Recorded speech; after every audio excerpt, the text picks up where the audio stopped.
I wanted to talk to you about the main question I get from friends and family, which is, what is it like to be in China? So I really didn't know very much about China before coming here.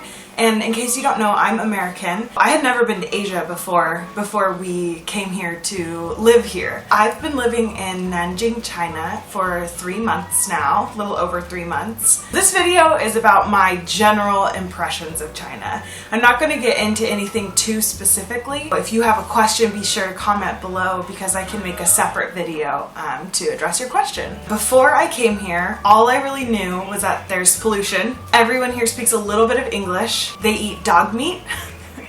There's no FDA. They have really strict laws on childbirth. The government here is really strict. They eat lots of rice. Chinese people love the color red, and their culture is really, really old. That's pretty much all I knew about China before I came here. Looking back, I really wish I had learned more because China is so big. So, first impressions when I came to China. The driving here looks terrifying. Everyone is Chinese.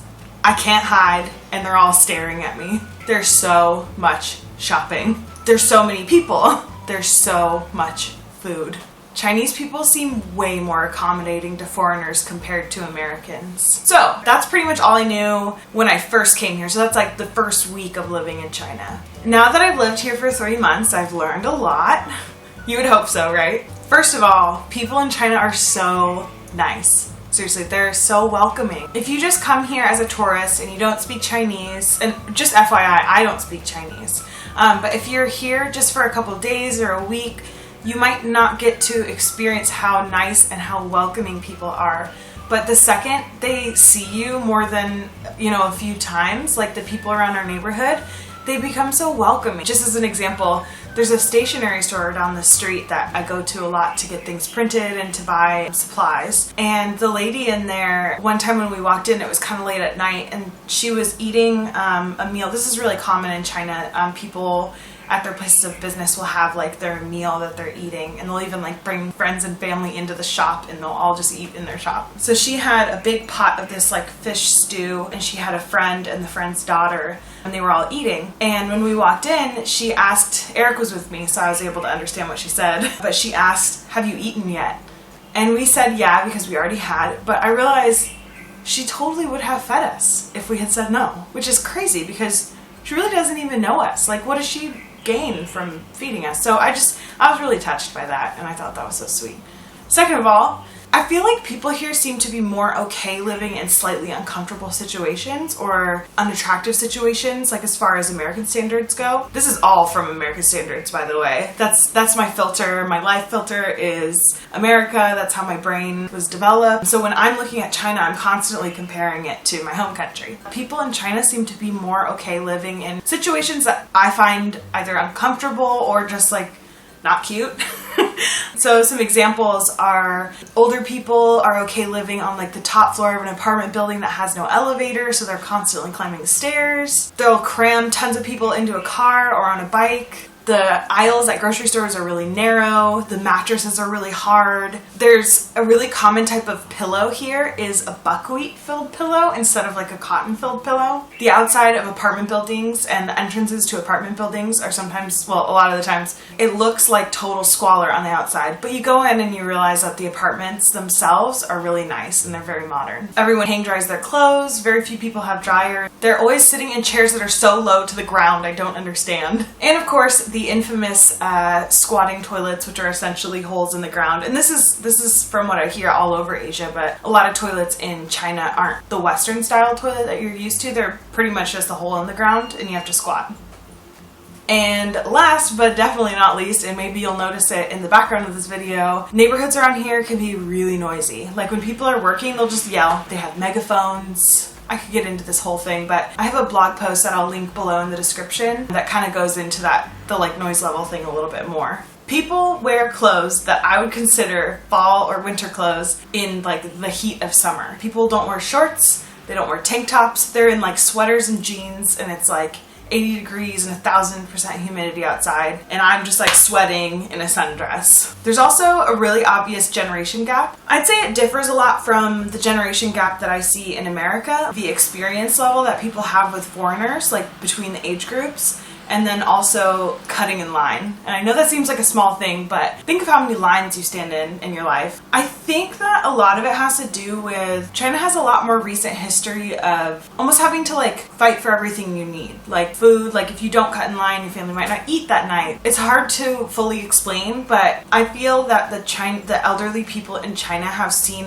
a lot more than the elderly people in the US. China also has tons, like way more than the US, of local small business owners. One thing I've noticed about China is I feel like sameness, like being similar to other people, is good. Some examples of this are sometimes you'll see girls walking around and they'll be wearing like matching clothes, like literally a matching outfit, and you know that they planned it because it's that matching. I hear that a really common tattoo in China is like a best friend tattoo. Like best friends will get matching tattoos. We were on the train the other day and a group of guys walked in and they all had the same haircut. I'm not sure if any schools around here don't have uniforms. And also, like the expectation for your family is a lot narrower. You're pretty much expected to be married by the time you're 30, and it's almost expected that you'll have 2 kids, because in case you don't know, there's a 2-child policy in China. It's a little more complicated than this, but essentially the idea is that legally you're not really supposed to have more than 2 kids here. And they also really love synchronized stuff. Seriously. Matching, synchronized, it's like really cool.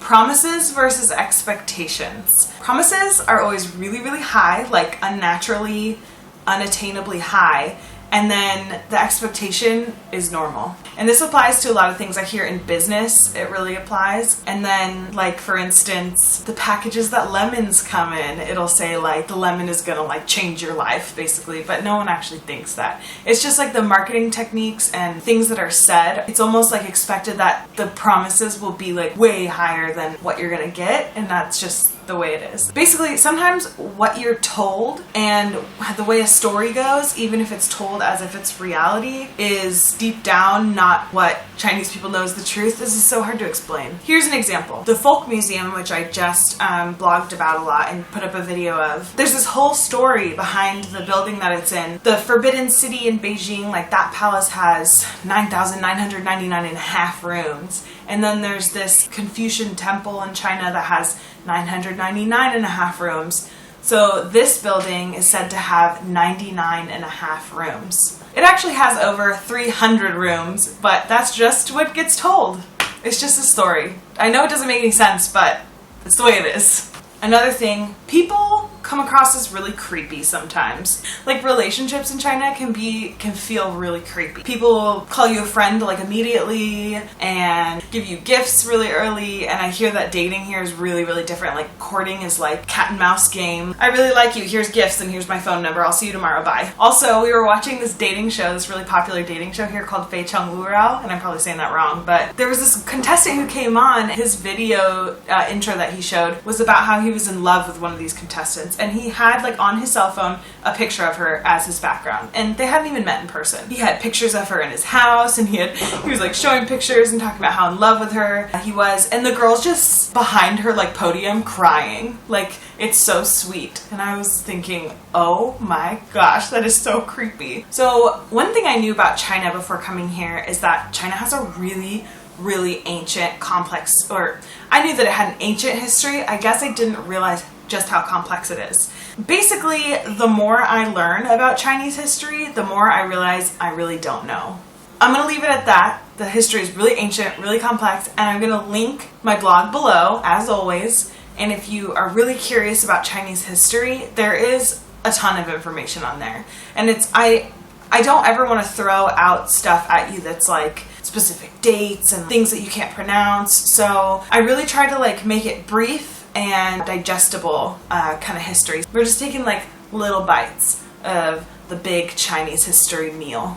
Probably the thing that fascinates me the most about China is that the people who are native to this land are still the ruling, strong civilization that exists today. I think a big reason that this is the way it is because the government takes a lot of precautions to protect Chinese people and Chinese culture and keep China like purely China. And there can be some ways that they do that Americans find really, truly offensive. So, like the way that they censor the internet and censor books and censor movies and things like that. But you have to understand that if they weren't taking these steps, it would be very likely that China wouldn't be China after a while. It wouldn't retain the same China-ness that it has today. For me, China's lack of law when it comes to traffic was kind of alarming. A lot of people don't wear seatbelts.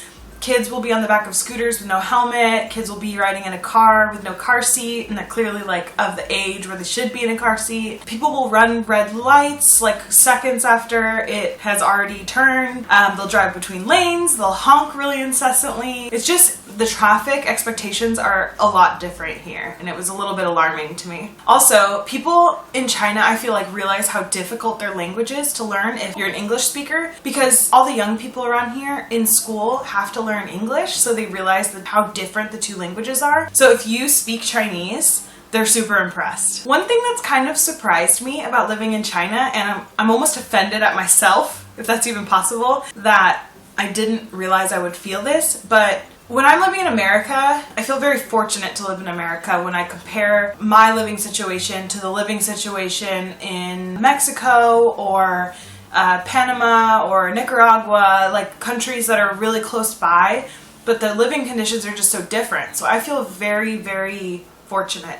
And I feel the same way about China, which I didn't expect. There's a lot of countries in Southeast Asia where the living conditions are just not great. We're going to be going to Cambodia really soon, and I hear that Cambodia is very poor. And there's a lot of countries in Asia, obviously, no brainer. But China is a beast of a country in Asia, and I feel very safe here, and I feel that life here is very stable. And I feel very fortunate because there's so much opportunity in China. One thing I noticed really quickly is that Chinese people are such romantics, which is funny because they have a lot of trouble, from what I hear, saying I love you to their friends and family. I've noticed that a lot of TV shows in China have a lot of crying, and some of it seems really forced. And then on the radio, I feel like whenever I'm in a taxi or someone's car, the music tends to be really like dramatic and romantic. I don't know, I think Chinese people are romantics. A lot of Chinese ideals are about balance. Like, I know you've heard of like the yin and the yang, but it's so true. And especially when it comes to your health, a lot of Chinese medicine is about maintaining the correct like body temperature. And so they'll avoid certain fruits that are said to raise or lower your body temperature to places you don't want it to be. Cold drinks aren't a thing here. I mean, they are, but like it's considered kind of like naughty as far as like eating. It's like a guilty pleasure kind of thing.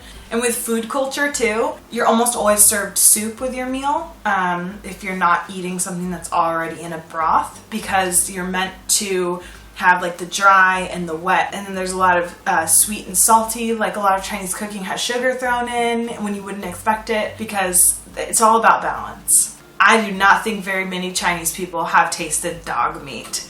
Chinese people love dogs. For example, last week Eric and I went out to lunch, and on our way out of lunch we saw a dog that was seriously like in full head to toe outfit, like overalls with a t-shirt, and he even had shoes on all four paws. It was really, really funny looking. He even knew how to stand up on two legs and walk around like a human. That's just one example, but Chinese people love dogs, and a lot of people have a dog as a pet. So I really doubt that dog meat is very accepted here. Pollution in China is really just in the major cities. I'm in Nanjing, which is a big city, but I don't feel the pollution on a daily basis. Like, people were telling me that when you wear white clothing outside, it's gonna start turning colors, and when you sneeze, your snot will black. But I haven't really experienced that, and I really don't wear face masks very often. Some days are better than others. Sometimes you walk outside and you just feel this like gunk in the back of your throat, and the air feels like thick and it smells funny. And those are the bad pollution days, but they really don't happen very often. I feel like there's only been like 2 or 3 days in all the 3 months that I've been here that have been like noticeably bad pollution. I hear Beijing though is the worst off when it comes to pollution. It feels like Chinese people are a lot more in touch with their history and with their ancient culture, and that they care a lot more about it. It's really obvious when you eat certain foods and people tell you this food has been made for centuries and we only eat it on this day. And there's certain types of art forms that are really, really old. If you don't know, paper was invented in China. So they do paper cutting and there's calligraphy and things that have been done for a really long time and they're still done today, commonly. Overall, when I'm looking at China through an American filter, I realize that China and the US have way more similarities than differences. It's not that scary here. It's really not scary. The scariest part of living in China is not being able to speak the language. Other than that, life is good. Life's normal. I have opportunities. I have good food. We're making friends. Life's good.